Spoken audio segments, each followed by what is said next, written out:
मार्गदर्शन है और उसके बगल पे मोक्ष दर्शन है।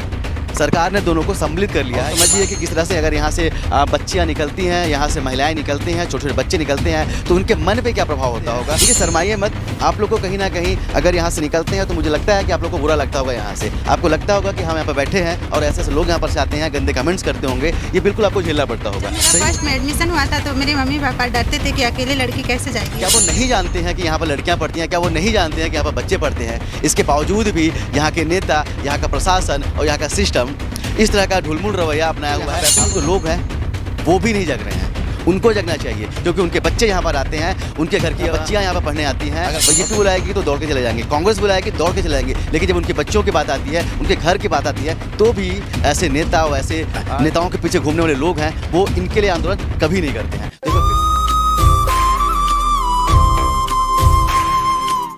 पे हूँ और मेरे पीछे देखिए छत्तीसगढ़ सरकार की बहुत ही सबसे ज़्यादा महत्वाकांक्षी योजना चल रही है शराब दुकान। और मेरे पीछे देख भी रहे होंगे एक बोर्ड है, ये मार्गदर्शन है और उसके बगल पे मोक्ष दर्शन है। सरकार ने दोनों को सम्मिलित कर लिया है। ये मार्गदर्शन संस्थान है जहाँ पर लड़कियाँ पढ़ती हैं, जिसमें स्कूल है जिसमें छोटे छोटे बच्चे भी पढ़ते हैं। उसके बगल में आप देखिए शराब की दुकान उन्होंने खोल रखी है, बीएड डीएड भी यहाँ पर होता है और यहाँ पर शिक्षा दी जाती है। और बगल में क्या किया जाता है वो मुझे आपको बताने की ज़रूरत है नहीं, वहाँ पर से वसूली की जाती है। समझिए किस तरह से हमारे छत्तीसगढ़ पे हमारी जो सरकार है किस तरह से लोगों को प्रेरित कर रही है कि आप यहाँ से निकलिए और बगल में चले जाइए। ये इनका लक्ष्य, बार बार शिकायत भी हो चुकी है, लेकिन इसके बावजूद भी प्रशासन कोई एक्शन नहीं लेता है। और समझिए कि किस तरह से अगर यहाँ से बच्चियाँ निकलती हैं, यहाँ से महिलाएं निकलते हैं, छोटे छोटे बच्चे निकलते हैं, तो उनके मन पे क्या प्रभाव होता होगा, उनके मस्तिष्क में क्या प्रभाव होता होगा और किस तरह की विचारधारा उनके मन में आती होगी। हमारे साथ तो कुछ लड़कियाँ भी हैं जो यहाँ पर पढ़ाई करते हैं, उनसे बात करते हैं। देखिए शर्माइए मत, आप लोग को कहीं ना कहीं अगर यहाँ से निकलते हैं तो मुझे लगता है कि आप लोग को बुरा लगता होगा। यहाँ से आपको लगता होगा कि हम यहाँ पर बैठे हैं और ऐसे लोग यहाँ पर से आते हैं, गंदे कमेंट्स करते होंगे, ये बिल्कुल आपको झेलना पड़ता होगा। सही बोल रहा हूँ? Yes sir. क्या नाम है आपका? नेहा कुशवाहा। किस तरह की दिक्कत होती है, कैसा फील होता है? सर कंफर्टेबल नहीं रहते हैं, मतलब अगर कैंपस के अंदर घुस गया, अगर अर्जेंट काम पड़ा तो अकेले बाहर नहीं निकल सकते। दिक्कत होती कि नहीं होती है? होती है सर, और रास्ते में जाते समय भी अकेले थोड़ा डर लगता है खुद में कि जा पाएंगे कि नहीं। दिक्कत होती कि नहीं होती है? होती है सर, आने जाने में भी ट्रैफिक जैसा हो जाता है।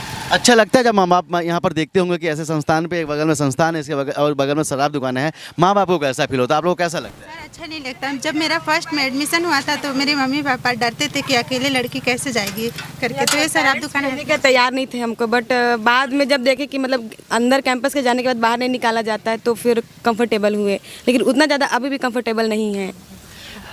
सरकारें क्या सोचती हैं, यहाँ के जनप्रतिनिधि क्या सोचते हैं? क्या वो यहाँ पर नहीं आते होंगे? क्या वो नहीं जानते हैं कि यहाँ पर लड़कियाँ पढ़ती हैं? क्या वो नहीं जानते हैं कि यहाँ पर बच्चे पढ़ते हैं? इसके बावजूद भी यहाँ के नेता, यहाँ का प्रशासन और यहाँ का सिस्टम इस तरह का ढुलमुल रवैया अपनाया हुआ है। मैं आपको बता दूं कि जो मार्गदर्शन संस्थान के जो लोग हैं उन्होंने कई बार आवेदन दिया है, फिर भी उनको एक सिर्फ और सिर्फ आश्वासन दिया गया था कि हम इसको हटा देंगे, लेकिन इसके बावजूद भी अभी तक कोई कार्रवाई नहीं कर रही सरकार। कुछ छेड़खानी होती है तो क्या पुलिस आती है यहाँ पे? No sir. कभी दिक्कत हुई ऐसे छेड़खानी की? सर अपने पास तो नहीं, क्योंकि हम बुकिंग में हैं और आते हैं और चले जाते हैं। बट अच्छा, आप बुकिंग में बिल्कुल, लेकिन जो लड़कियां पैदल यहाँ से जाती हैं, जो लड़के यहाँ से मैंने देखा पूरे रास्ते पर पैदल, लड़के परेशान किए थे, उनको बताया भी गया था, लेकिन बस वो अपने पेरेंट्स को बुलाई और आती हैं और चले जाती हैं लेके, बट कार्रवाई कुछ नहीं हुआ। पूरे मार्गदर्शन संस्थान में कितने सारे लोग हैं? 500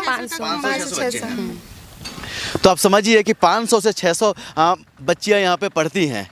इसके बाद में उनकी सुरक्षा का क्या इंतजाम यहाँ का सरकार कर रही है? इसके बाद में प्रशासन कितना चुस्त है? आप देखिए बगल में, पीछे देखिए कि चखने की दुकान है, वहाँ पर लोग बैठते हैं, वहाँ पर लोग शराब पीते हैं, जस्ट पीछे यहाँ से शराब खरीदते हैं और इसके बाद में जो ऐसे यहाँ से बच्चियाँ निकलती हैं उनके ऊपर कमेंट्स करते हैं, चीटा कैसे करते हैं। इसके बाद भी बार बार बोलने के बाद भी सरकार नहीं जग रही है। और इसके साथ में बोलना चाहता हूँ जो यहाँ बैकुंठपुर के लोग हैं वो भी नहीं जग रहे हैं, उनको जगना चाहिए, क्योंकि उनके बच्चे यहाँ पर आते हैं, उनके घर की बच्चियाँ यहाँ पर पढ़ने आती हैं और कहीं ना कहीं बैकुंठपुर से ही लोग यहाँ पर आके पढ़ते हैं। तो कम से कम अगर सरकार एक्टिव नहीं हो रही है तो जो बैकुंठपुर के लोग हैं, जो जिला मुख्यालय पर रहते हैं, बार बार धरना प्रदर्शन करते हैं, राजनीतिक पार्टियों के पीछे तो दौड़ जाते हैं।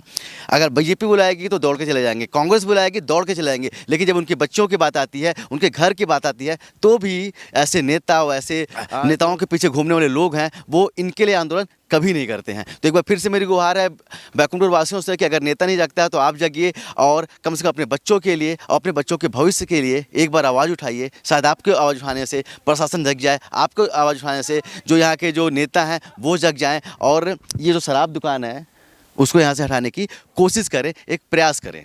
कैमरामैन अखिल के साथ अब तक के लिए मैं सुनील शर्मा, जय हिंद।